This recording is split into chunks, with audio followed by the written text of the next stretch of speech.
Gentlemen, welcome back to the Better Man podcast. Today's episode, I am rejoined by a former guest. This is Dr. Anthony Balduzzi of the Fit Father Project. Welcome back. Thanks, man. I kind of think like the octor. That's like an octopus doctor. Yeah, That'd be cool. yeah. You're the one who's sleep deprived right now, not me. So I don't know why I messed that up. For those of you, I don't know why you would know if you're listening, or you might know. But anyways, Dr. Anthony finally joined the father community to match his brand name a few months ago. So before we started, we were talking. I asked him how his sleep was because I'm just anticipating, baby bad sleep, and sure enough, yeah. How is that going, Dr. A? Yeah, we have a newborn, and it changes everything, as the dads and moms listening to this certainly know. And yeah, last night was a rough night of sleep. We're at 6 months sleep regression, apparently, my wife tells me. But either way, it's like it's this interesting thing to be woken up in the middle of the night by like a smiling baby who just like is wide alert. So there's part of it's like, oh my gosh, again, this is like the fourth, fifth time tonight. And then it's also like they smile at you and just the amount of joy in your heart. So we're in an interesting phase for sure. And we'll definitely be talking about sleep today too, as it relates to weight loss and health. That's definitely a topic that will come up today. Okay, sweet. Well, that's cool that she smiles. I just remember my child. I remember Declan just screaming at me. Usually when he was being woken up, usually wasn't excited. He was just like, help me. Like, what do you want? But yeah. So anyways, I don't know, Anthony, we had you on the show, a couple months ago, and that episode was really focused on, kind of the overall goals with the Better Man podcast. So we were really digging at like, what really motivates you. And that was a really inspirational episode for me personally. I put it in the top 5 episodes for the Better Man podcast season 1. So if you haven't heard that one yet, go back and listen to it. It's awesome. But this episode, I kind of want to shift gears a little bit and talk about weight loss, because this is something that is such a big struggle for men. We have relatively, we are more prosperous than ever before. We have access to so much information, and yet, weight loss, this is something that we struggle with tremendously, and so many of us struggle with. I mean, you can probably give the exact figure, but over 25% of people in the United States are overweight. I think it's even higher than that. Probably. I mean, but yeah, my stats are certainly over 40% are overweight or obese, and that's certainly not changing anytime soon. Yeah. So with all of what we just talked about, what are those big what's holding people back? So we're going to get into that. So I want to start off by just asking, what are some of the biggest misconceptions when it comes to losing weight? Because we've got, I think most of us, when it comes to weight loss, our assumptions or our knowledge is based on what we see in pop culture or what we see on. I imagine that like most people's knowledge of weight loss, you could find by watching Good Morning America. Like the types of segments that show up there are like, well, if you want to eat less and let's eliminate fats and let's, I feel like so much of it is just it's either basic or it's even just misleading isn't the right word, but just not as helpful as some other things could be. So yeah, I'd love to just start by talking about what are the biggest misconceptions when it comes to weight loss. Sure. And I think to start there, we need to kind of look at the landscape of where the general information has kind of come. There's been a series of different kinds of diet fads over the past 20, 30, 40 years. Whether it was like originally we have the low carb Atkins kind of stuff, and then we have South Beach, and then plant-based makes a huge rise. And now we have a rise of more keto carnivore happening now. And all of these different approaches, at least on the nutrition side of things, the diet side of things, can work if they're based on the principles of feeding the body with the right kind of nutrients, having enough food that you're not hungry all the time. The question is, are they sustainable over the long run? And that's what really I've been interested in, because I've seen so many people, tens of thousands of people, lose weight and regain it back. And maybe someone listening has experienced this themselves. So when I look at approaching weight loss, I'm always looking at it through the sustainability lens. And when you look at sustainability lens, then you need to also look at what are the levers that we're pulling. Well, we're pulling levers with food and nutrition. We're Hmm. pulling levers with exercise. We're pulling levers with sleep and our circadian rhythm balance. And we're pulling levers with our mindset. And what I found over, my work with helping many clients is that we need to have sustainable systems in all of these categories to create lasting weight loss. What often happens is many people try to do very intense things in any of these given categories. Many Hmm. people jump to the idea of, I just need to exercise a ton more to start losing weight. That's like the January 1st thing. And yes, that can work for some short period of time, but does this fit into the overall architecture of your life? Is it causing friction in your habits and your routines? Do you actually even enjoy this stuff in the first place? So Mm. my thought process is no longer looking out there for a new mechanism, whether it's keto or this new kind of exercise gadget or this new type of workout. It's looking at, first off, like it's an inner reflection on, one, why is this actually important to me, and doing some of this deep motivational mindset work, because we got to get our psychology enrolled in these new behaviors if they're going to stick long term. So that's primary. And then two, looking at what is my exact life right now? What is my demands of my work, my family, my schedule? What are the times that I have to exercise? What's the type of exercise that I like to do? And then starting to like reverse engineer a plan. Mm. Because otherwise we're kind of stuck in what many people find themselves is like trying to jam like a square peg into a round hole. The Hmm. square peg is every next new shiny diet book or workout, and the round hole is your life. And so my thought is, what if we can actually start to make something that's a little more tailored to you, that reduces friction points, that's actually enjoyable? And for the people we serve, primarily men and women on the Fit Mother Project side too, over 40, it needs to be like age appropriate, healthy on your joints, doesn't need to Mm. take a lot of time on terms of the workouts. So sustainability is the first big thing. And unfortunately, fitness is as much of a marketing industry as it is a helping people industry. And there's always going to be a new shiny object that comes around the corner that's going to be marketed as the new silver bullet panacea, because we want these things psychologically. We want there to be one simple answer about why we can't lose weight, but it's a Hmm. multifactorial thing, because weight loss is effectively managing our bodies, which means, all those inputs I talked about and doing those over a period of time. So this involves your entire life. So I think this holistic perspective is a lot Hmm. more helpful. And what I'd like to do over the course of this conversation is maybe break down what I think are very effective strategies, simple effective strategies in each of these categories, and maybe even ways to think about it to produce lasting results. Yeah. Well, I will do my best to ask smart questions to Okay, provoke smart, awesome replies. cool. Um, Two things. So the fads, so they are. I agree with you on fads. On the other hand, fads are also they're cool because they can keep things interesting.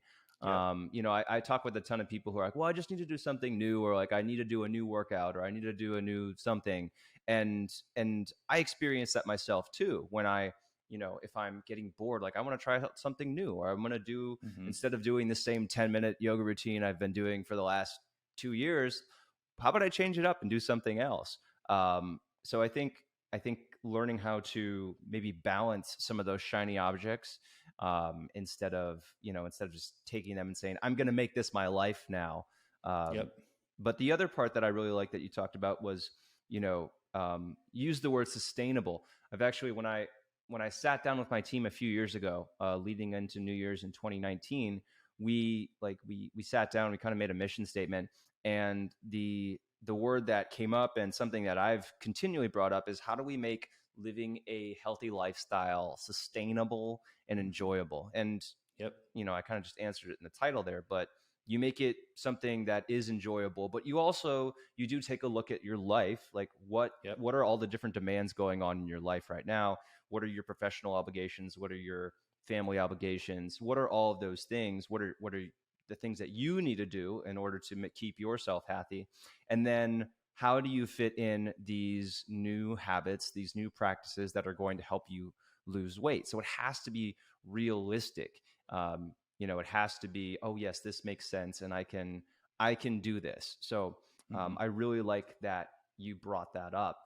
And so you hinted at this, and I want to get straight into this, but most of us know that food, nutrition, sleep, exercise, these are super important when it comes to weight loss. But the mindset factor is something that I think a lot of us will skate over. So I'd love if you could talk a little bit more about the mindset changes that are necessary to sustained weight loss. For sure. And as I do that, I want to one more thing touch on fads. The idea that someone like you, Dean, who has a system in place of years of habits and general routine in place, and then to throw something new and novel on top is perfect. That's just Hmm. engagement.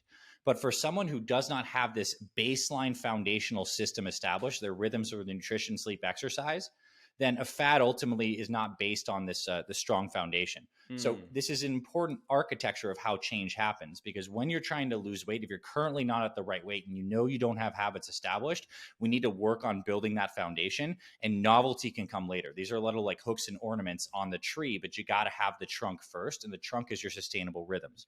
And I Got believe it. fundamentally that the all this stuff starts with mindset, because what we're doing is we're managing behaviors, hopefully over the rest of our lives, that are trending in this healthier direction. And that means that we are managing emotions, we're managing thoughts, we're managing our relationship to certain kinds of things. So the first thing we do inside our Fit Father program, before we even give you the meal plan or the workout, is we actually go through a fairly extensive reflection and journaling exercise to help you get Yes. super clear Yes, it is. on. It is extensive. I've gone through it. I wanted to see what it looked like. Yeah, it is extensive. And the reason it's extensive is because what we need to do is actually create positive neuro associations with the new life we want to create, and actually just get very clear on the fact that this change that we want to make is going to cost us stuff. It's going to cost us in terms of our time investment to this. It's going to cost us potentially financially with buying different kinds of foods or equipment. It's going to cost us with just generally the hardness of the times where we're feeling like, oh my gosh, this is so hard as we're making a change. So we get very clear on the cost. We get very clear on the massive benefits that would happen if we change. And we kind of do a little bit of this carrot and the stick. We do some future casting, like what's life going to look like if you don't make a change in 5, 10 years? And Mm. like really make that a real reality, because the human psychology has a bias where we don't like to, like, we don't really realize like impending danger that happens like 10 years from now. We're good at reacting to immediate threats.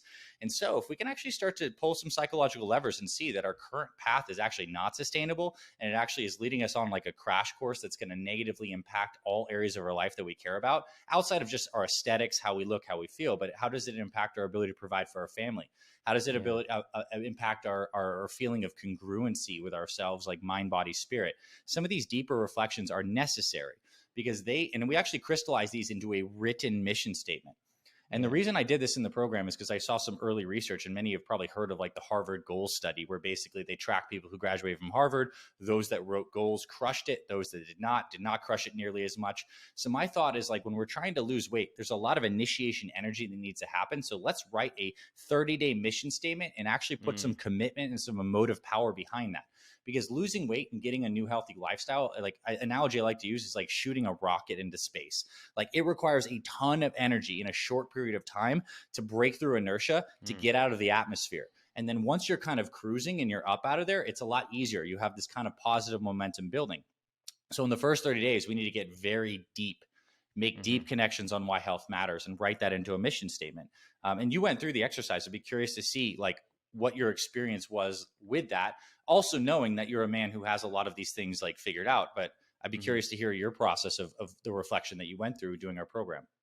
Yeah. So actually, what I've been thinking about as you talk about the process, I went to a Tony Robbins Unleash the Power Within event. I think this was like 2014 or 2015, and they do this. Like, they have you think about the future, and Mm-hmm. they think about what is your future going to look like 10 years from now if you don't make these changes that you want to Right. make. And the other thing is, you mentioned this ton of inertia to get going.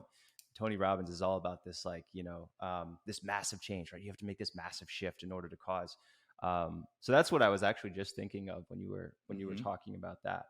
It's Um, true. We respond to pain and pleasure, and we want to pull both those. We want to think about how great life could be, but also many times when we're kind of like stuck in bad habits and a little bit of a rut, we got to get very real about what this is going to cost us over the long haul. And that can be very motivating. We want to use that in a short period of time and set a very specific short term goal, because that gives us a container for our effort. A mhm, container for our effort is necessary. It's kind of like the rocket boosters shooting down in one particular direction. That's what a 30-day goal and mission statement, if you're getting started, gives you. mhm. So something that struck me when I was doing that assignment, as I was going through it, is the cost. That was something that I think was unique in terms of, because I've done a lot of these. I've looked at a lot of these different types of planning things, or I don't, plans to get Yeah. started, or mission statement outlines. And one thing that was unique was what is this going to cost you? Like, what is the time that it's going to take? What are you going to have to give up? Because normally you're always just focused on, oh, what is this going to do for me? Oh, if I'm going to Hmm. start walking for 30 minutes in the morning. I'm going to eat a super healthy breakfast. I'm going to have a smoothie. And at night, I'm Hmm. going to stretch for 20 minutes before I go to sleep, do meditation, write in my journal. And then I'm just going to, I'm going to fall into my pillow and just fall asleep. And, Right. and that's the dream lifestyle, maybe. But then actually think about what you're giving up. Like, well, I'm giving up my time to relax and just sit on the couch and just like not do anything. I'm giving up time that I could be spending with my wife. So I really like that. That was one thing that really stuck out for me as I was going through that was, it's just part of the realistic part of it. You have to understand, yes, there are benefits that are going to come from this, but what are the costs involved? And then the follow-up question is, why are these costs going to be worth it? Yep. So you have to kind of draw out this. And this is something that I something similar that I do in Manful Yoga, but you're basically really establishing the basic motivation behind why you're Yes. going to do a workout, so that when you come to these things and you're like, okay, well, you know what, I'm just really running low on willpower right now. So you can always kind of check back in with, oh, why am I doing this? What is the Yes. big reason why I'm doing this? And I don't, I can't remember for sure if you utilize this. I'm sure you probably do in some form or another, but you want to ask yourself why, 5 times until you Sure. get to the, because initially you say, like, why do I want to lose weight? And you're like, well, I want to look better in the mirror. Okay, cool. Why do you want to look better in the mirror? And then you get to the end of the why series and you're like, because I want to live, I want to be here for my kids, or like I don't want to, in your case, you tragically lost your father at a young age. And so I'm assuming for you, you went through that process and you're like, because I don't want what happened to my dad happened to me, or like, because I want Yep. to live longer than my dad did. Yep. So then when you do that exercise and you really get to the soft, squishy, like, oh, this is some real shit, then Yep. you're like, okay, now we've got some motivation. Yep, you have emotive power behind you when you actually get clear and kind of tap into this well. And you've kind of made a contract with yourself in the sense when you do assess costs, you're like, I know this is going to cost me stuff. You've made that clear, and then you're able to like sign something and say, yep, despite those costs, it's still worth it. Mm, And understand this, like we experience ourselves in this conscious state, right? In our conscious mind, but we have this subconscious mind that is like the deep well of our attachments, our self-image, these deep kind of scripts. And if we've tried and failed at losing weight a lot of time, those kind of like subtle fears, this will just do the same pattern over and over, those exist in the deeper parts of the mind. And this process of actually like getting clear and diving down can stir some of that stuff up and actually give you more emotive power, because every time you make a decision into the future, like that's now the background. You have a little more power in the background. That doesn't mean it's not going to be hard, but if you actually write it down, crystallize it in something tangible, and put that mission statement all over your house, like mm, booby trap it, print it out 5 to 10 times, you're giving yourself a visual trigger of your commitment. And that can start to rewire your psychology over time. Because the truth is, the people who are healthy long term, it's not hard for them. They've made massive mental shifts and massive routine shifts so that now their default is a new healthy way of life that actually feels like it's adding them up and empowering them. It doesn't feel like that at first. There mm. is a shifting of gears that must happen. There is friction that must happen. And so now, once you kind of start this process of the emotion, now you want to pull the big levers that actually drive the most quick results. And the main lever to pull there is certainly nutrition. So I think that'd be a nice place to kind of get into next, like Yeah. on weight loss.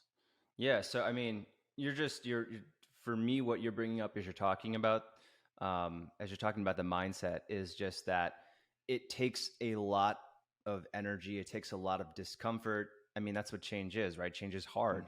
Mm-hmm. So it takes a lot of that to shift lifestyles, to start living a healthier lifestyle. And to me, as I'm hearing that, I'm like, oh, wow, this is something I think that's really overlooked. And actually, before I do want to get into nutrition, but I'm curious about, you kind of were bringing it up. but what are some of the mindsets, or maybe some of the, you talked about relationships to certain things. What are some Sure. of these existing relationships to things? Food, for example. Yeah, sure. What are some of those examples that you see in the many many men fathers that you work with? What are some of those that really hold people back when it comes to weight loss? Yeah, I'd say two come to the top of my mind. And the first one is probably the most common mindset that keeps people stuck, and it's that all or nothing mindset. The idea that you're Mm, on the plan or you're off the plan. It's like you're super committed to this rigid thing and you're either on it or you're off. It's like thinking of your health routines as like a binary switch that's either on or off. And the mm, danger of that is the on feels very motivating and you can do that for a certain amount of time. But even if you're the most dedicated person, you're not going to be able to do that 52 weeks in a row. And if you don't have the habit foundation, it's inevitable that the switch ends up flipping off. And when it flips off, you have the kind of guilt mental loop that goes like, oh man, I blew the diet today. It's a cheat day. I'll just restart next Monday. And you start to get into these like big gaps and swings when that's not actually what reality is. What reality is like we are present and we have the ability to make a new choice potentially in every moment. But it's just this mental flip switch that we say that we must be all on this rigid plan or not off this plan. And it takes a mm, while to rewire this thing. And this is why committing to the lens of sustainability from the beginning is super helpful for people. And then also teaching people the tools on how to like readjust and course correct. It's like that classic airplane analogy. It's never flying in a perfectly straight line, but it's like course correcting constantly in the direction. And when you're trying to lose weight, you just want to work on having guardrails to minimize those swings so they're not massive. So the all or nothing mindset would be one of those. The mm, second thing is that we are ultimately coping with stress in our lives because we all have unique stressors, and most people end up doing that in a way that is harming their health. And many times food is a great coper of stress. How many people listening to this who struggle with weight have some kind of experience with late night eating of foods that are not like the best? You get home from work, you pop down on the couch, you eat certain kinds of things, and then you feel like crap, and then it kind of the momentum repeats itself. Or maybe it is some kind of alcohol or cigarettes or certain kinds of drugs that people turn to that's ultimately not great for our health. We know this, but we're looking for some kind of stress relief. So this is really important to know because we are always going to be looking for some kind of escapism, some kind of change of our state. And ultimately, what we do want is to make this new healthy lifestyle in time a wellspring for stress release. I know me, after having done this for so mm, many years and many of our fit fathers, it's like when you're exercising more and you're doing some exercise you love and it feels good to feel good, that ends up being like a place that you tap into when you're feeling stressed. You'll go do this instead of like turning to an old habit. So I think it's really important to just become consciously aware of ways that we're actually using escapism and trying to cope with mm. stress in many ways. And are those in unhealthy behavior? So it'd be a massive difference if like your normal thing was to cope with stress, I go ahead and I eat a bag of potato chips. If you can shift that to something that's like not based on calories, you'll immediately see results without making any other shift. So just Hmm. something to be aware of. I think stress interplays massively with these health routines. And the cool thing is as you get healthier, your body legitimately just becomes more resilient. You become more Mm. resilient to stress, and that can actually help you stay on track over the long haul. Yeah. I mean, that brings up, so I love reading about behavioral science. Some of my favorite books are, I have three books that I read on repeat for habits. Power of Habits, Mm-hmm. yeah, Power of Habits by Charles Duhigg, Mm-hmm. Tiny Habits by BJ Fogg, and Atomic Habits Mm-hmm. by James Clear.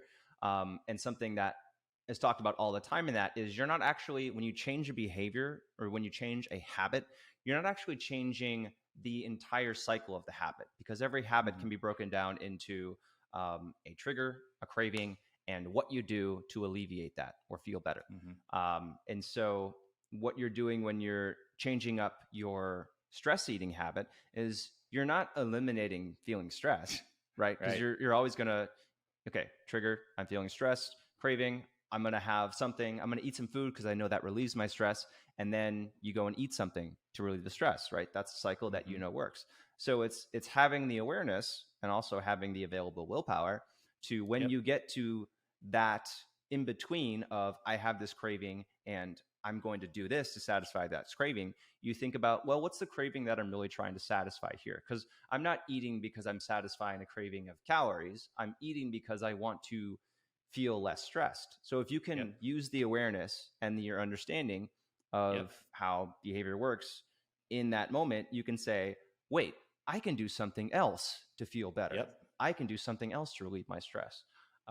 So And that's personal power. I mean, that's the exertion of conscious personal power in a new direction. And the more you groove that direction, the more that becomes like the default neurologic groove. Because literally, if we were to kind of break this down, the craving, we could trace this into actual brain electrical activity in certain pathways and circuits that are used over and over. And we're actually changing that up. We're changing those neuronal connections when we're doing something different. And it does take a certain degree of willpower, and the willpower reservoir can get deeper when you do connect to your why and some of these deep reasons.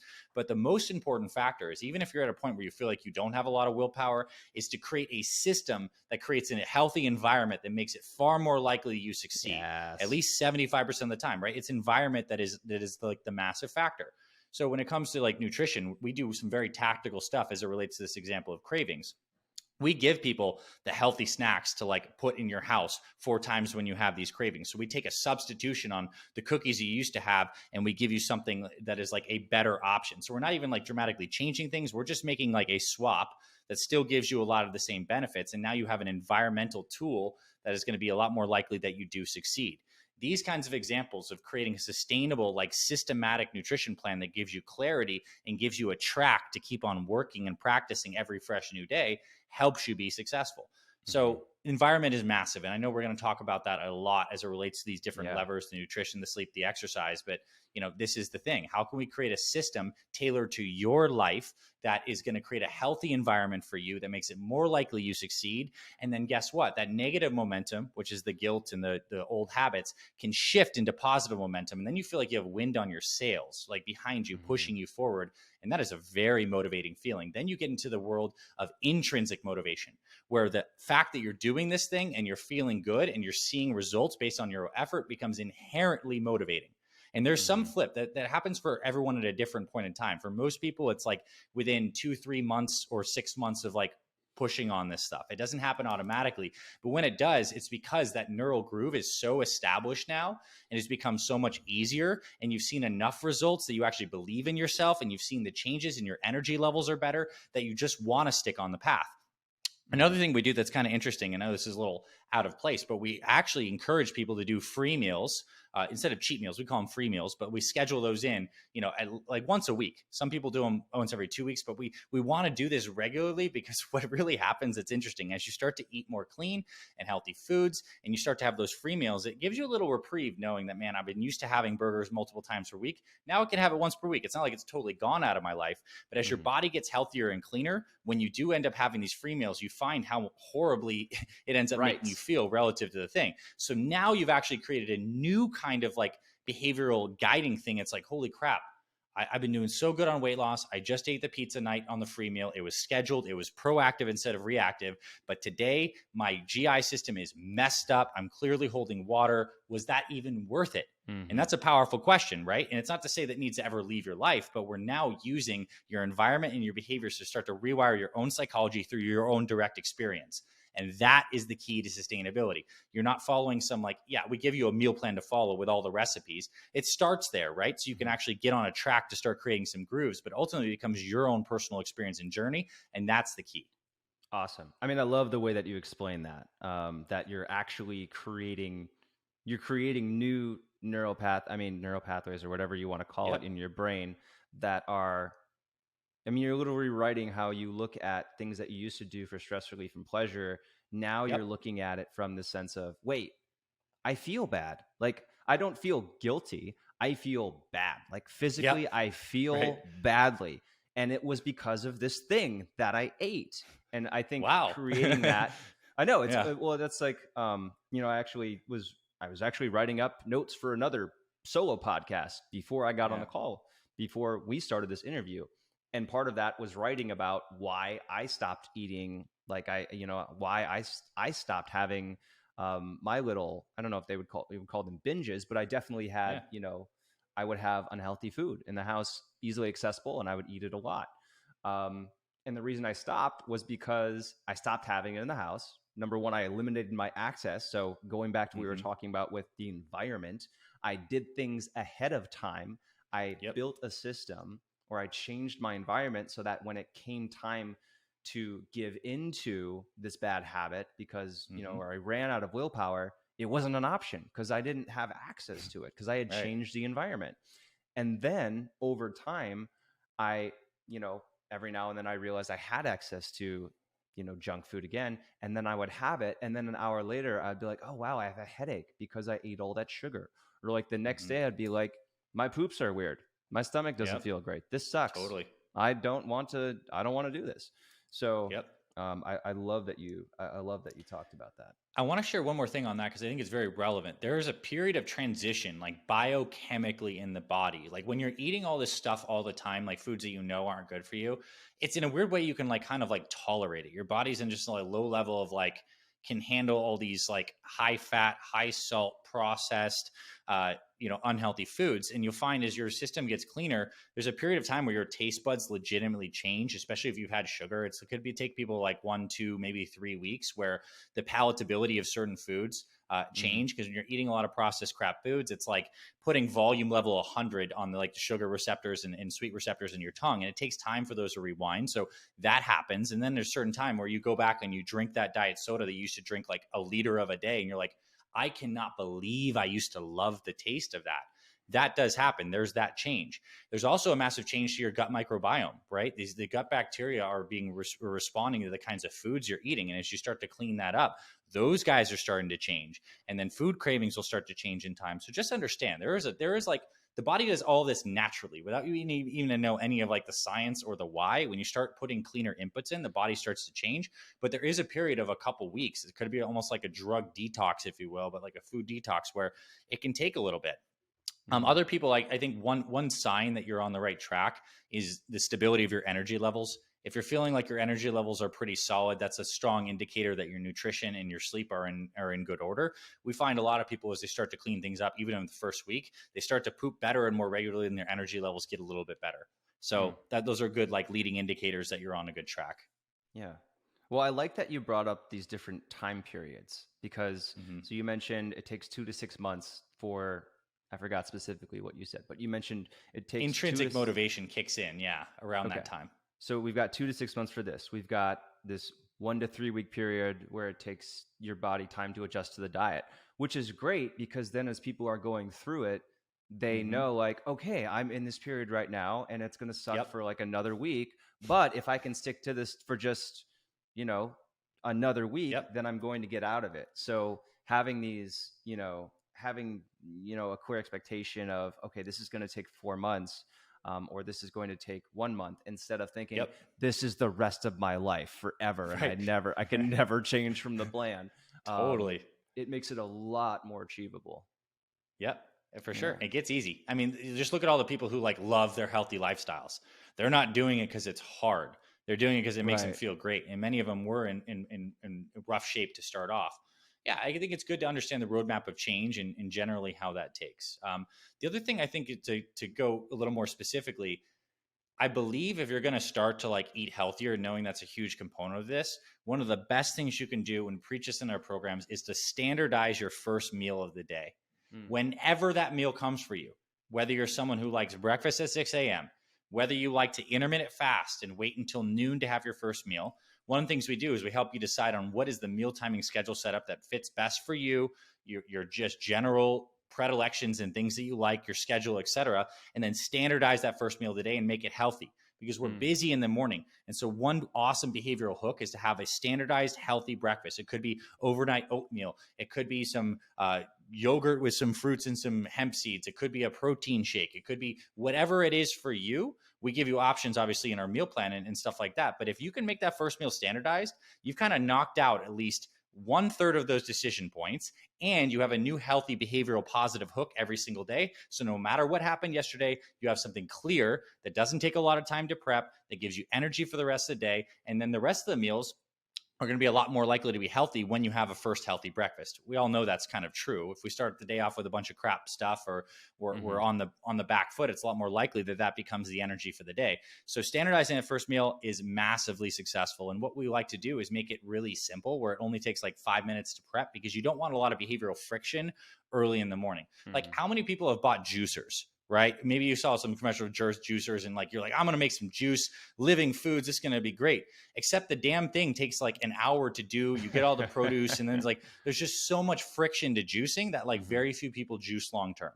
It's a healthy habit. We all know it's good for us, but there's too much friction. So Mhm. how can we make a low friction first thing in the morning that gives you a lot of the good micronutrients you need, vitamins, minerals, calorie balanced, have some protein and some healthy fats and maybe some carbohydrates if you want to include those. Either way, it's like this standardized nice meal that works. And because I mentioned if you want to include the carbohydrates, I'm also a big believer you can use so many different types of like macronutrient setups. You can do a very low carb in the framework I'm discussing today. You could do a high carb in the framework I'm discussing today. It's important to like decide what kind of healthy foods you naturally gravitate towards and like build around those instead of trying to like pull elsewhere and outwards. And generally speaking, our Fit Father meal plan is moderate carbohydrate in basis. And I'd say that it's just like you're enjoying carbs. You can have carbs at dinner. You can have carbs at breakfast. You're just getting like in the right amounts, not excessive from good sources. So I'm definitely not a like super, super low carb proponent, although it can be effective for restoring insulin sensitivity. And certain people can have really effective weight loss. It's just like what is going to be most sustainable for people. And what I've found from working with over 50,000 guys is that tends to be that including some kind of carbohydrate when you want to have it is a good option. Have some Mhm. fruit, have some sweet potatoes, have a little bit of rice with dinner. It's like not going to break the bank. This idea that ketosis has been equated with the only way to burn fat is like, it's just not true, right? Ketosis is a extreme metabolic state that's created by the absence of carbohydrates for the liver and it has to basically produce these ketone bodies. You can burn fat eating hundreds of grams of carbs per day. I'm not saying it's like necessarily like recommended, but I want to make that point because I think that is a misconception right now where like the keto has had such a marketing around it that people just Mhm. think like keto is fat burning. Like, yeah, your body burns fat to create ketone bodies, but the most ripped I was ever in my life was eating a high carbohydrate diet that was very calorie controlled for a bodybuilding show, right? Mhm. Get down to very low body fat. So carbs are not going to make you fat as Mhm. long as it's in the right amounts for you and ideally in some good times.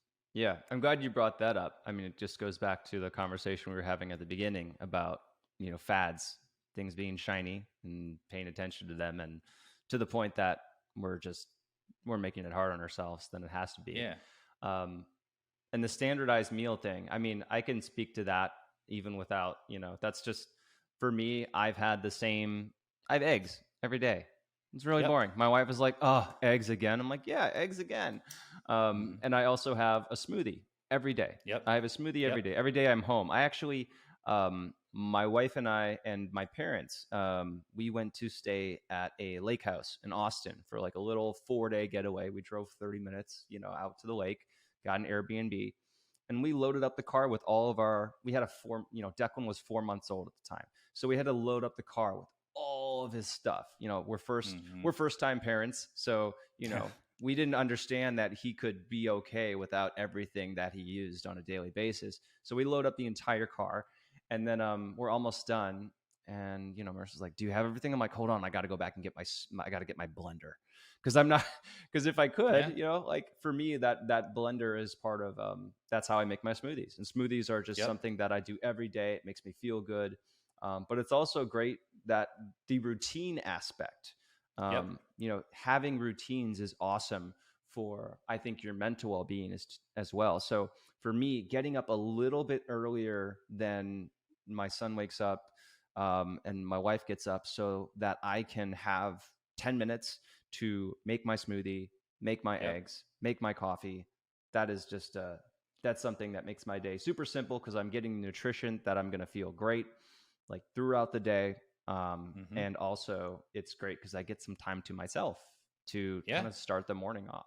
So, And if you put the right things in that smoothie, like you put a lot of like good, high nutrient dense foods, it's going to help your energy. And no matter what happens later in the day, you got a lot of good stuff in like right here, right now.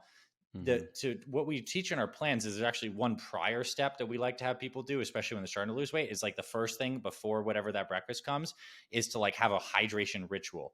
Like first Mm-hmm. thing in the morning, Yep. drink 20 to 32 ounces of water, like more water than you're probably used to. The body needs water first thing in the morning. So getting water and maybe even put some trace minerals or some pinch of some pink Himalayan sea salt or something in there is like what I consider like the first blessing of the day. It's the first positive blessing action that's like, this is going to be a healthy day. This is what my body needs right now. And then a good standardized breakfast will take you very far. And the cool Mm-hmm. thing about breakfast is like you can do a healthy breakfast no matter where you are in the world. You can go to any breakfast restaurant and you could get some kind of egg preparation, some kind of omelet, some kind of berries, some kind of something to create some consistency in your routine. So it's not something that's like, have a blender if for the smoothie too. But the idea is this can be an anchor that's actually very easy to do. And there's many foods that people like for breakfast and many of them that work. Mm-hmm. Yeah, totally agree with that. Um, so I want to ask some questions too about. We've talked a lot. I have a bunch of questions on my list that we've already answered in some form of another. But I want to ask you about some simple guidelines or some practical strategies. Let's go with 3 practical strategies that guys can start doing right now to make sure that they're eating healthier. We talked about, standardizing your breakfast. We've talked about other stuff for sure, but let's Okay. get 3 specific strategies or things that guys can start doing like tomorrow to start eating Perfect. healthier.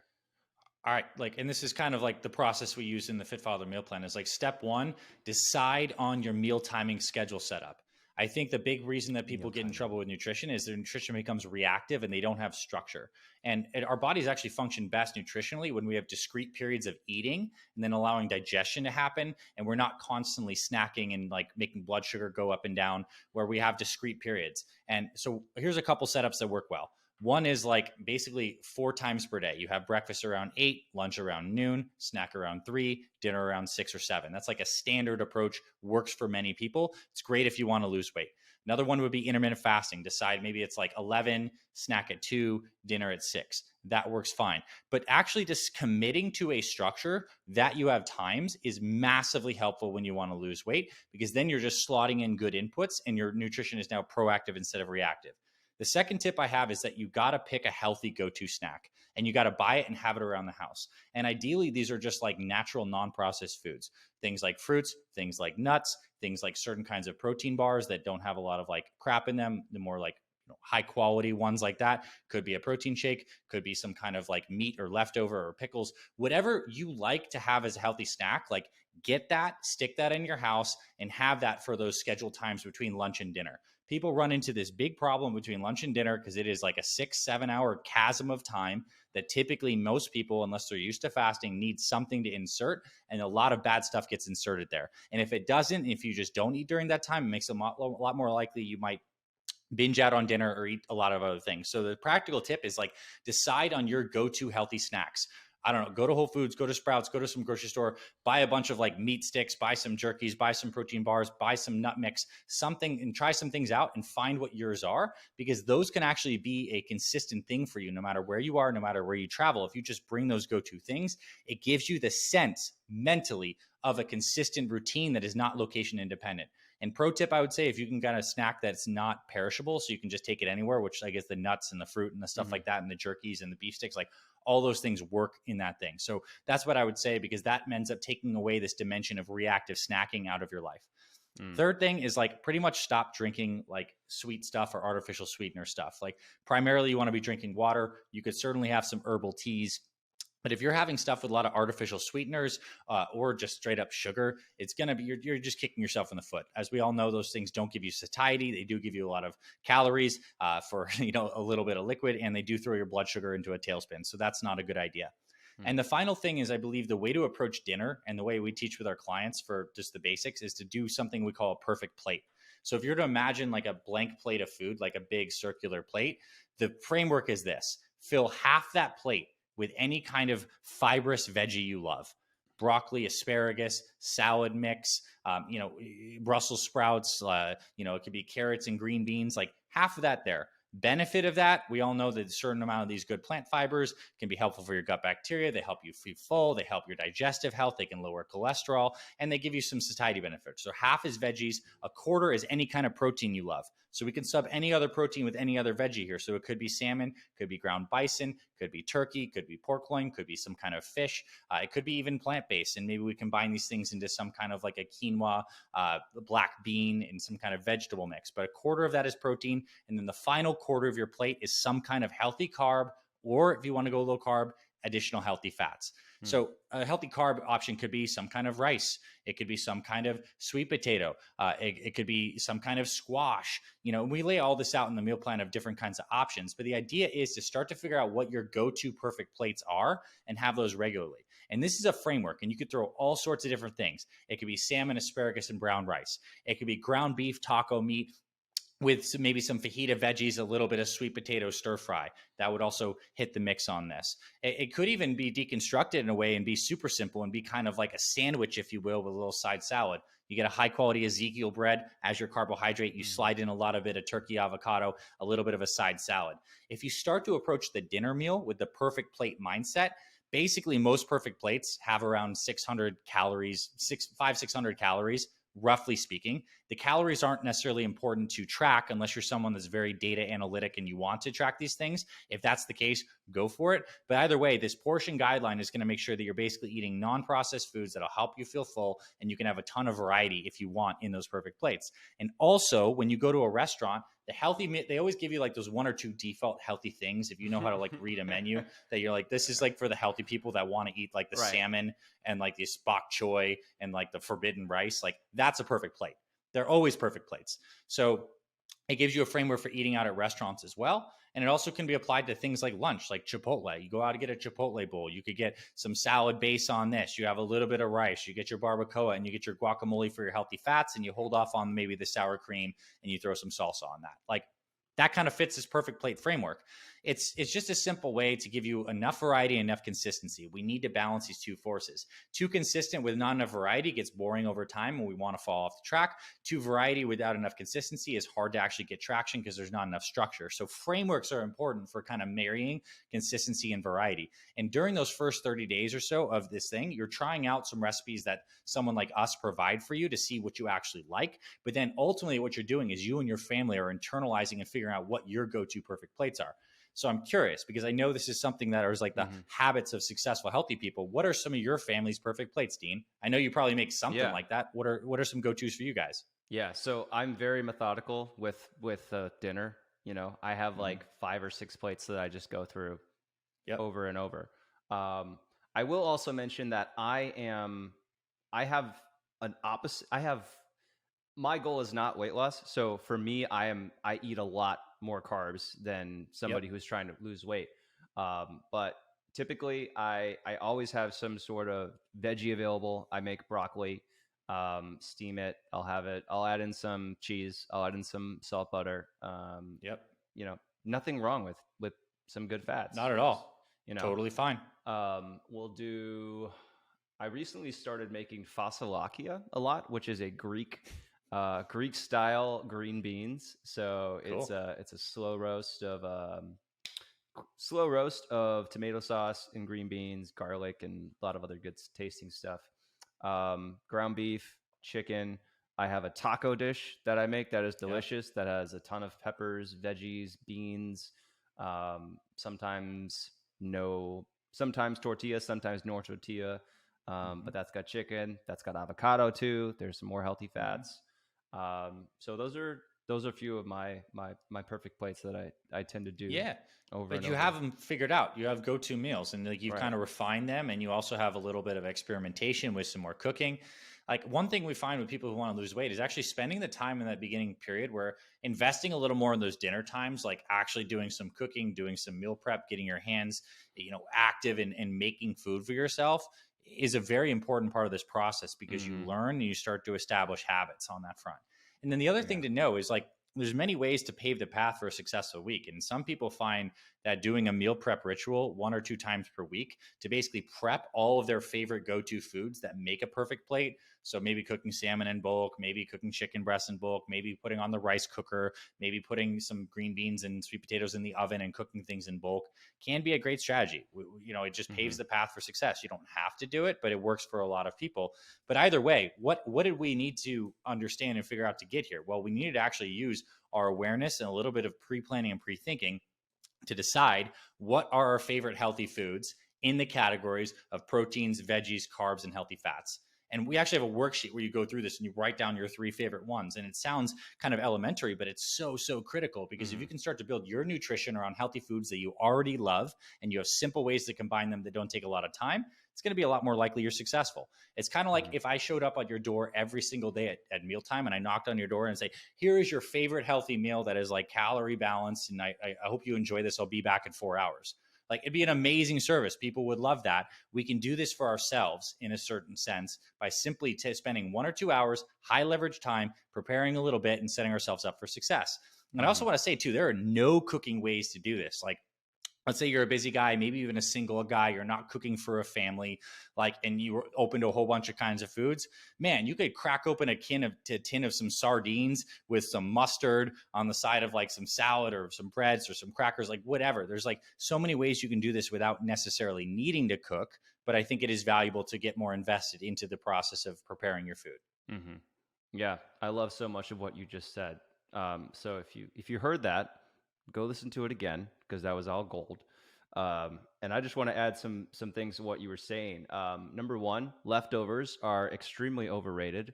Make more food than you need, so then you have access to healthy food that you can eat.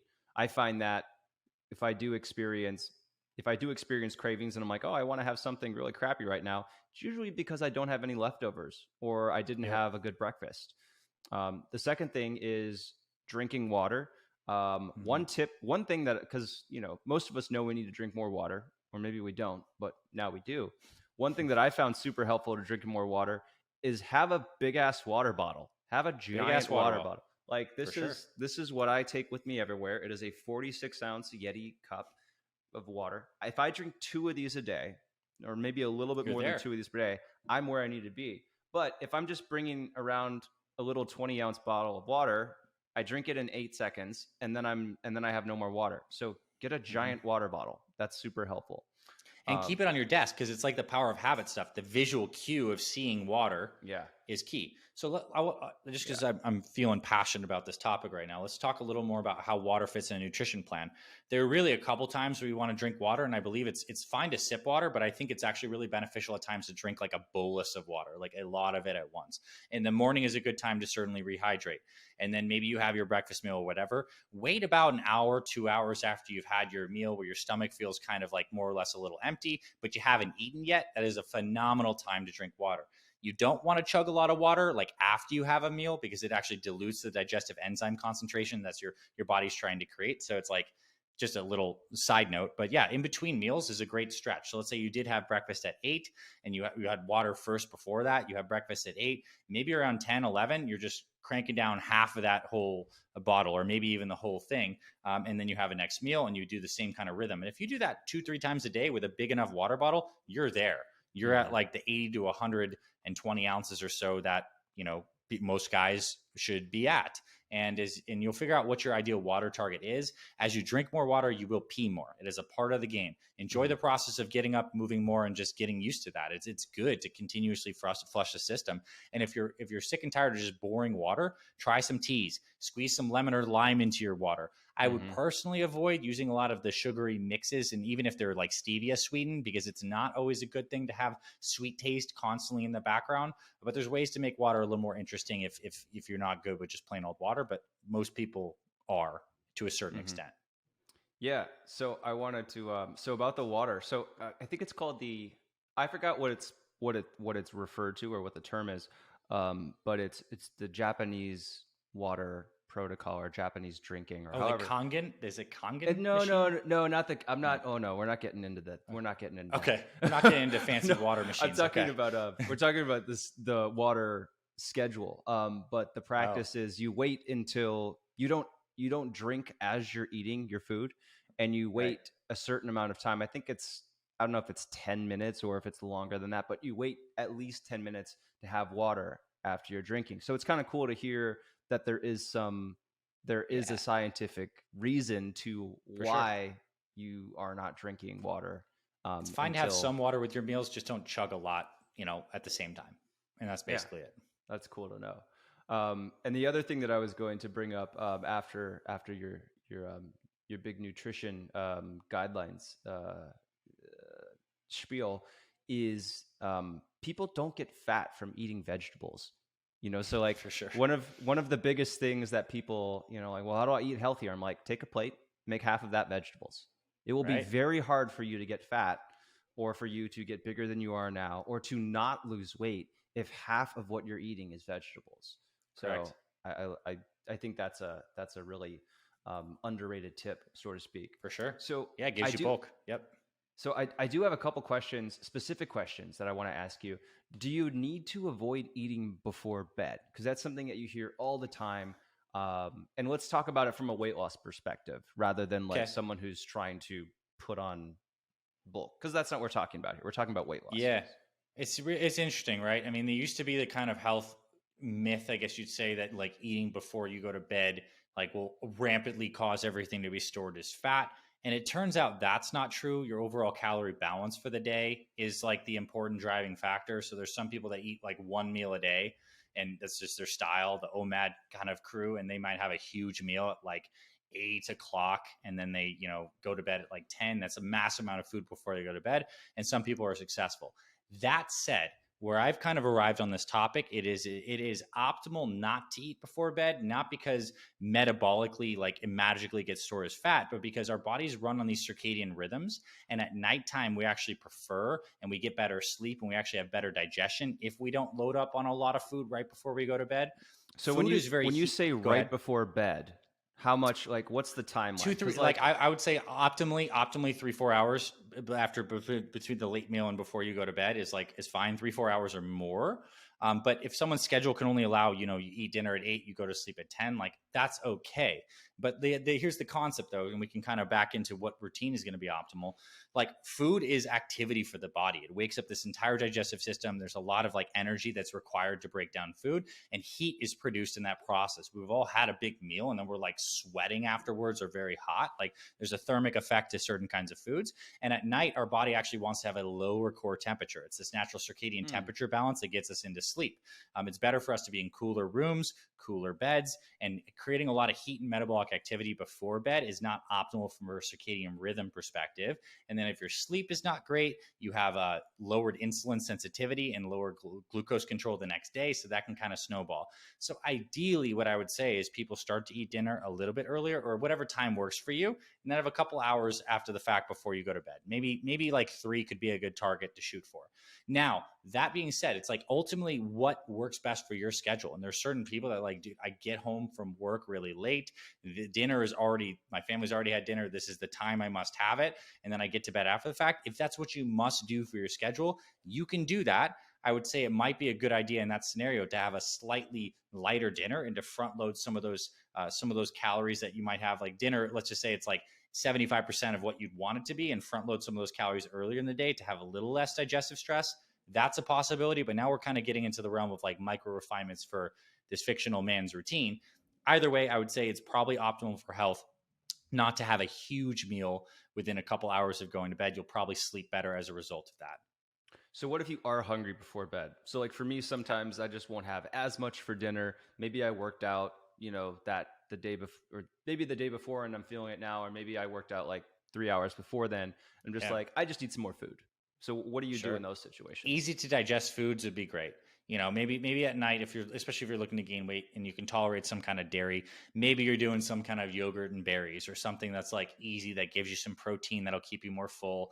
And I would say if you're really hungry before bed too, also look at like increasing the amount of healthy fats and protein in your dinner meal to give you an even added benefit of satiety. But if I was going to eat something before bed, it would be probably something that is more fat and protein rich and not too hard to digest. I Hmm. wouldn't have all those big, massive amount of fibrous veggies right before I go to bed. I wouldn't have like a broccoli salad before I went to bed. I'd maybe have some nuts, maybe some nut butters, maybe some the yogurt or something like that, or maybe some kind of like smaller fruit dessert with dark chocolate or something like that. Not something that's very hard to digest, or not something that has a lot of volume, because Hmm. ultimately the volume of breaking things down is what's going to cause a greater taxation on the system than the calories themselves. Right? The calories are kind of fine, and you can get a lot of calories in a small package if you're getting healthy fats. So like Hmm. some maybe like eggs and an avocado. Like, okay, so I'm hungry before I need to go to bed. What if I made like 2 scrambled eggs with a little bit of avocado? Like that could be a couple hundred calories, some good nutrition, and like some proteins and whatever. And like that's not that hard to digest relative to a big bulky dinner with Mhm. lots of fibrous vegetables right before you go to sleep. Okay, cool. All right. By the way, guys, one of your biggest feedback from me after season 1 of this podcast was they're too long. So I want to let you know I'm aware that we are at 60 minutes in right now, and we are working on wrapping this up. This will not be a 2-hour podcast episode. So stick with me. We're going to get into part 2 in a second and focused on weight loss.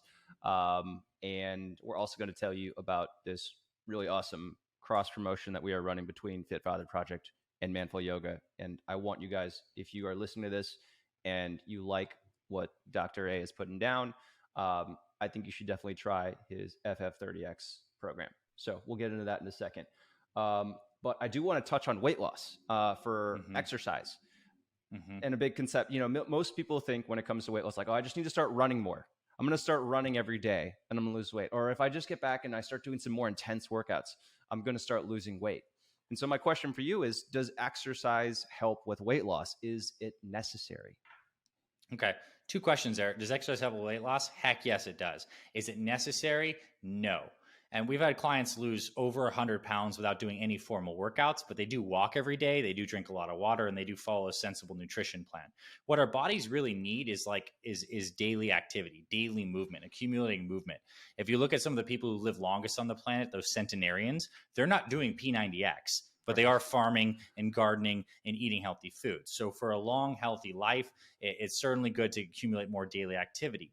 That said, exercise and the right kind of exercise can help you become metabolically healthier and fitter in a very short amount of time, particularly some higher intensity exercise that is involving all the things you basically do in Manful Yoga. You're working on strength with like contractions of the muscles. You're working with flexibility and mobility through natural range of motions. And in the process of doing all that, you're getting some cardiovascular work. If you can combine those 3 things into a fast workout, then you're going to get the greatest benefit.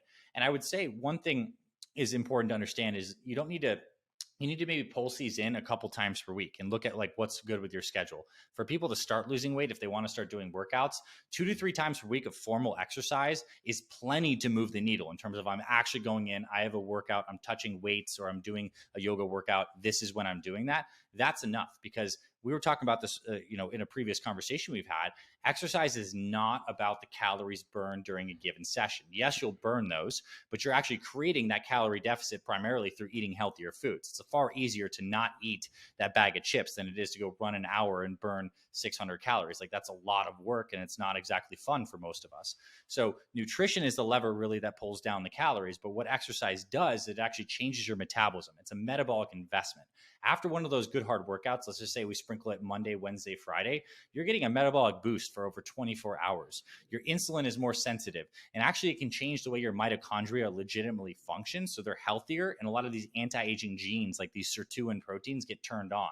So you want the fastest results of improving your longevity, then do some high intensity exercise 3 times per week. And I recommend you schedule it as a meeting, like it's on your calendar at a set time. Maybe it's like stacked in with some other routines, so it's not a lot of friction. And I think one of the powerful things that happens is when you do start to do the right kinds of workouts and you see yourself getting stronger and you start to push yourself, it can reactivate that competitive spirit for many of us guys that we lose after years of not doing sports or gaining some weight. And that in itself is intrinsically is motivating and very good for us. So yes, workouts are helpful to lose weight. No doubt about that. What I would say is the most important thing is if you can get a walk every single day at some time, maybe you walk after dinner in the morning, also very helpful. You don't need exercise to lose weight, but the right kinds of workouts speed things up. Nice. Love that answer. Yeah, it's something I was thinking about as you were talking about that. So something I think we've seen in the last few years is more and more women are getting into weight training, right? That's something that I don't think definitely was not as popular, let's say 15 years ago. Yep. And so something that, you see kind of as a joke from a lot of, from a lot of them, they're saying like, I don't work out because of this. I work out because now I get to have more food. Like I get to eat more. I get to actually enjoy eating more food. And that's because when you're working out and when you're building muscle in particular, your body just uses more calories throughout the day. Yep. So when you work out, and particularly when you start to build more muscle, you need more calories. So you can have more food, and you're definitely going to be hungrier too. So it's not like it's a chore to eat this extra food. Hmm. But it's also, it's easier to eat more food without without overeating when you do exercise more and you have more muscle. So, For sure. And literally your muscles become like sponges for nutrients after you exercise. There's, with it getting a little sciencey, there's something called GLUT4 receptors that bring glucose into cells. After exercise, those things get overly expressed on the surface of muscle cells. So your muscles become like sponges for nutrients because they're like, we just exercise, let us repair. And mm, so that's cool. You become more insulin sensitive, you become more nutrient sensitive.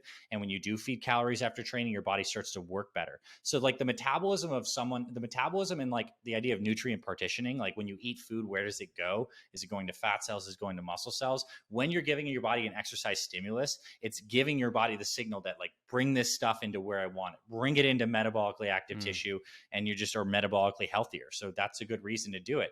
And the cool thing too is like you can get amazing benefit even twice per week of full body strength training exercise is like 1,000 times better than 0 times per week. mm. And even if those workouts were only like 30 minutes, so you can get a lot of bang for a little bit of buck. There's a huge ROI on the right kinds of workouts. And realistically, we all do have the time. We have the time to carve out 30 to 45 minutes a couple times a week. It might be at crazy times, but we can do this. Mm-hmm. And it's important to hear about these different benefits, again, to create positive neuroassociations about why exercise is effective. And the other second thing is like, what I love about Manful Yoga is get a clear plan. So you don't have to be both the guy who's creating the thing and Mm-hmm. following it. You can be the athlete. You can just show up. This is what I am to do, and you can do it. And that'll get you into a more meditative, like mindful flow state. You're moving your body. It starts to feel fun. And then you get positive momentum. Yeah. I think that's all. Everything you said there's great. All right, so I want to get into part two, and we may have covered some of this already, but I'll ask you the questions, and I might deviate from them slightly. So, what do you think is one habit, a belief, or a mindset that is the most helpful or very helpful in losing weight? I think it's the idea that like it's the exact opposite mindset to the all or nothing mindset. It's the idea that today is a fresh new day and I can make new choices. It's this idea that, no matter what you did for the last meal, you have the ability to choose to be healthier with this next thing. That could be just like getting the water and filling that back up, making the next healthy meal. It's like at any time we can start to like put another penny into the health savings account with a new investment. It's not like all is lost based on what happened in the past. We're always creating a Mm-hmm. new future. So that's probably the most powerful mindset is not falling trapped to all or nothing and understanding that we have the chance to create a new. No matter how many times you failed at diets in the past, you have a chance to create a new. Yeah. We had so Kelly Starrett was one of my first guests on the show, and I think I asked him a similar question, and he replied by saying, "You never win fitness. You don't just like one day you have like a great day, like you crushed it with your dieting, not dieting, with eating, with your workouts, and you're like, I won fitness." It's like, no, Yep. you have a new day and you try again and you try to do better than the day you did before if you need to do better, but it's a new day. So I love that that's your And response. track things too, because tracking is like the mile markers on the side of the highway that shows you like where you've come and basically where you've been. And I Mm-hmm. think the people that track are vastly more successful when it comes to weight loss. We suggest our program members, if they're down for it, weigh themselves every single day. Not that Mm-hmm. you see the weight decrease every single day, but that you're pegging data to how your body's fluctuating and changing, and you're looking for trends over time. If you Mm-hmm. can add more data to this process, it's honestly a lot more motivating. Taking photos, doing some daily weights. Maybe it's just a waist circumference, a measurement. Maybe Mm-hmm. it's a body impedance scale that you have, but pegging some data to this process makes it a lot more real and also gives you the ability to course correct if things are going off track. It's like I weighed Mm. myself, I'm 3 pounds heavier today. And it's like, why? Well, I didn't sleep well last night and I had sushi the day before. Maybe I'm retaining some water. I know it's not fat and I haven't pooped in a while. Like you get to learn stuff about how your Mm. body responds to different inputs by having data along the way. So I think that's the other thing. It's like it is a fresh new day. This is what we've done. Let's peg some data and make new choices. So I was going to actually ask that question. What is something that you can regularly do to check in and make sure you're heading in the right direction in terms of weight loss? Would that be your answer? It's Check. well, it's a classic. Like I think it's attributed to Peter Drucker. It's like what gets measured and tracked gets improved. If Mm-hmm. your goal is weight loss and you're not tracking the weight metric, like you're shortchanging yourself. And that's not to say that you were like a slave to the scale number. Start to view it as data and input. So what we love is to do progress pictures, weight, and maybe some measurements. And you can choose any of those three, all of those three, your call. But at the beginning of a weight loss journey, like take some photos. And the reason I say this is they can be embarrassing or not happy. You don't like how they look, but you're going to be damn happy in a couple months and years that you have something to look back on. And it's highly motivating to see where you came from. So take photos fairly regularly. And then you could take basic measurements like waist circumference. If you want to improve your waistline, you can just take a belly measurement and weigh yourself and take a photo. That's plenty enough. The other thing that's cool is like those are almost like outcome things to track in terms of like what your biometric stats are, but you're also going to be tracking like your workouts. Like, how did you perform? What weight did you use? What was the time that you did this? So like creating tracking in each one of those levers is key. So on nutrition, depending on what your personality type is, you could get very granular to like writing down what you ate and checking boxes. That works for some people. It's certainly not necessary, but I guess this is my overarching point. Tailor the amount of tracking to your personality. If you are a big data person, then get your Aura ring, get your Whoop band, get whatever, like peg data all over the place, make your Excel spreadsheets. That'll make you happy. If you're not a data person, you don't really care all that much, then basically just track the fundamental biometrics to give you feedback loops so you can course correct if things are going off track, or see, holy crap, I did this and this really moved this week. I lost 2 pounds this week on trend. That's fantastic. What did I do differently? Now you can actually learn what's working for you. Yeah, that's great advice. What is one activity for weight loss that is really overlooked? Quality sleep, hands down. Like sleep is like the master regulator of our hunger, appetite, and metabolic hormones. It just is. When we do not sleep well, the hunger hormone in our brain, ghrelin, is very high the next day. The body perceives that as stress, and it wants to get immediate crappy foods and sugars in all the time. So it's like there's many people who are trying to pull the levers of nutrition and the exercise, and they're exerting effort here on the background of being like sleep deficient and not optimized here. So it's like the better you sleep, the better metabolic health you will have, hands down. And the other thing is underestimating the power of walking, particularly walking after meals and accumulating steps. Like brisk walking, I think is, if I had to pick one exercise for myself to do for the rest of my life, it would be taking a brisk walk. Something you can do for the rest of your life. It gives you time in nature as well. Ideally, you're walking outside, so you get some sunshine, you get the peaceful relaxation of being in nature. Maybe you take a furry companion or a friend or a spouse with you, so you get some connected time. You can stack so many good things up to walking. Walking just makes you feel healthier, particularly if it's outside. And if it makes you feel healthier, then it's more likely you're going to have healthy behaviors. So sleep and walking, I guess, two-part answer there. Yeah, I love that. We actually work with we do a lot of work with they're actually my coach, a company called Central Athlete, and they make T-shirts that say "Make walking cool again." I think. Make walking great again, or something like that. Yeah, make walking cool again. Yeah, we don't. Yeah, there you go. But yeah, it's so anyways, walking, very cool.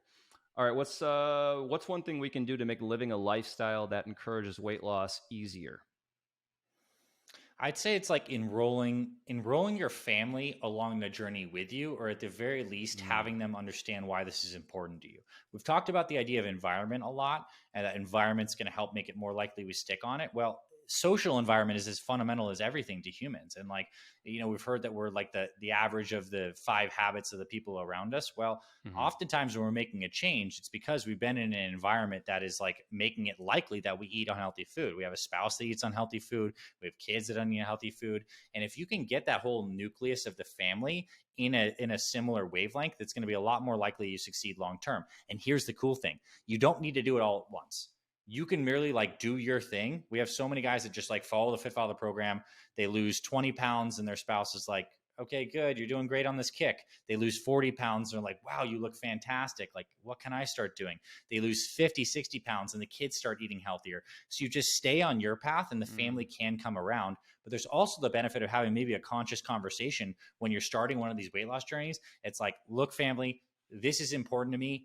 Here are my reasons. This is my mission statement. I know I've tried this a lot in the past. This time's going to be different. And here's why I want to do this. And I'm not, and then also head off any judgments that there may be here. It's like, I'm not asking you to change the way you live. I love you exactly as you are. This is for me and it's on a mission. And I want to ask that I have your blessing and support in the process. Mm-hmm. And everyone has different levels of family support. Some people have partners, spouses, family members that are not supportive. Some people have highly supportive people, but just understanding the importance of this environment with your social circle and your close family and friends Mm-hmm. is a variable that can really help you stay on track long term if you start to create the right connection there. Yeah, I think that's an awesome answer, and it's something that that's not something that someone would talk about normally is getting people on board, and also the theme that you just responded with, but also a theme that we've had throughout this conversation, throughout this episode, has been getting clear on things. So we started with talking about motivation. Like, well, obviously, my motivation's obvious. Why do I need to write it down? No, write it down. Get clear on it. Mm-hmm. Or, I'm going to eat healthier. Well, what are you going to do? Well, I'm just going to eat healthy food. Let's get clear on what that is. What is that exact meal going to be? Yes. I'm going to start working out more. What is the plan for working out? When are you going to work out? What are you going to do? Which workout are you going to do? Do you have everything you need? Is it all set up? Like, getting clear on all of this stuff, because even though it might seem silly, I know to me, I think I just grew up in an environment where like those kinds of themes just seemed really silly. Like, only dumb people would need to do that, and the older I get, the more I realize, no, just do all that stuff, make things really clear. The more clarity you can create, the better things are going to be. So, yes, because you can focus energy when you're clear. It's like the idea of a magnifying glass or a laser. Like, what is a laser? It's like photons that are very like laser pointed in one direction, and it can cut through whatever. So like clarity gives you the ability to focus your energy. And if you're clear enough that you can articulate your deep motivations to other people, then you have a high level of clarity. And also if you can show how it connects to them, maybe to your spouse, it's like, man, I want to be there to be around with you so we can actually travel in 20, 30 years. And I'm not like so fat and in a wheelchair that I can't do these things. Like, that gets people involved in your journey. And then of course, it's kind of like how we teach kids everything when we're in school. We start off with the foundational like ABCs, massively clear. And as you get more competence with that, you can start constructing words and sentences. It's the same process with our health. Like, we need to start like with the fundamentals and like start to build up our literacy. And then we get to a certain point, and I don't know when that is, somewhere around the 6 month mark, maybe the 1 year mark, where you're like, holy crap, like I get this stuff. And in psychological research, they call that like unconscious competence. But we need to go through the stage of first becoming consciously competent or conscious, and then consciously competent. And then as we work the plan, we become unconsciously competent. You are unconsciously competent in this health stuff because you've done it for so many times. Everyone here listening can become unconsciously competent if they're willing to work through the very foundational step-by-step path we've kind of laid out here. Yeah, that's awesome. All right, my last big question. What is the biggest threat when it comes to men and weight loss?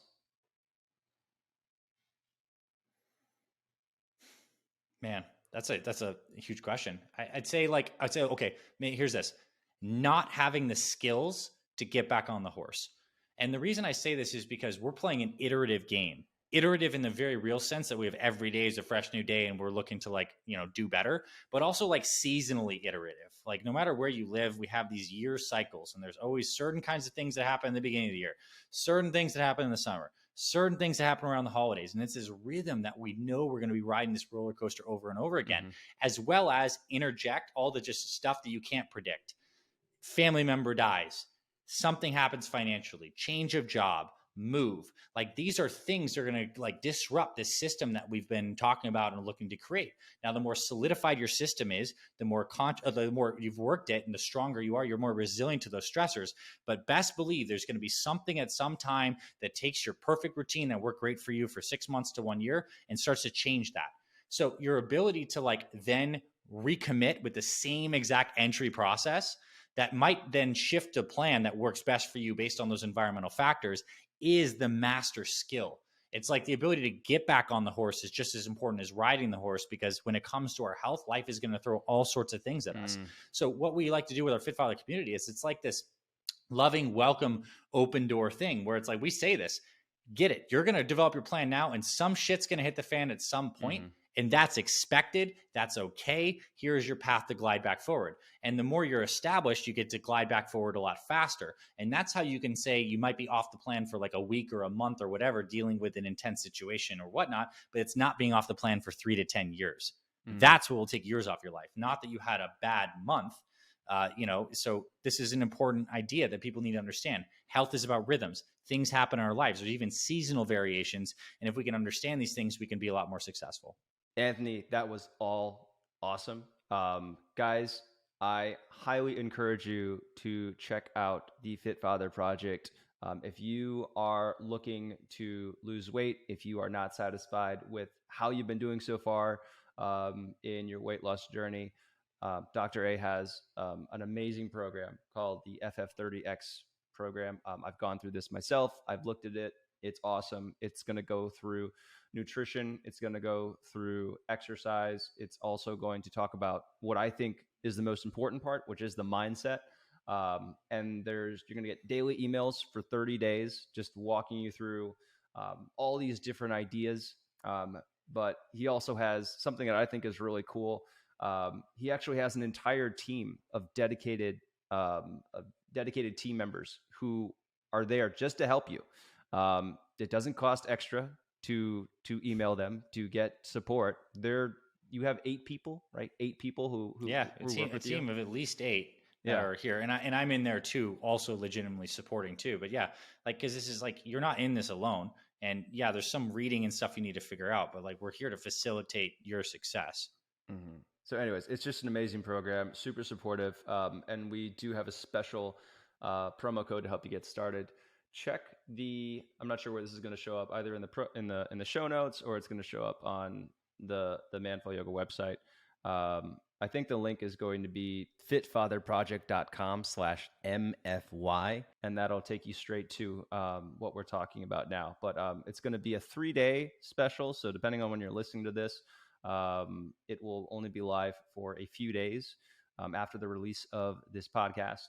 And then you'll still be able to get a deal afterwards, but the best deal is going to be right now as you're listening to this podcast, assuming you're listening to it current. So I invite you to go check that out.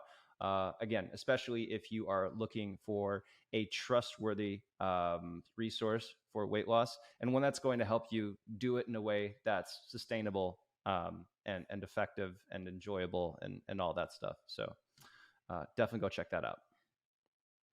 Cool. Well, Dr. A, thanks again for joining me. I think this is a really cool episode. It's a great addition to the existing episode that we have. Guys, again, if you haven't listened to that first episode that we do with Dr. A and the Fit Father Project, go check it out. It's amazing, super inspirational.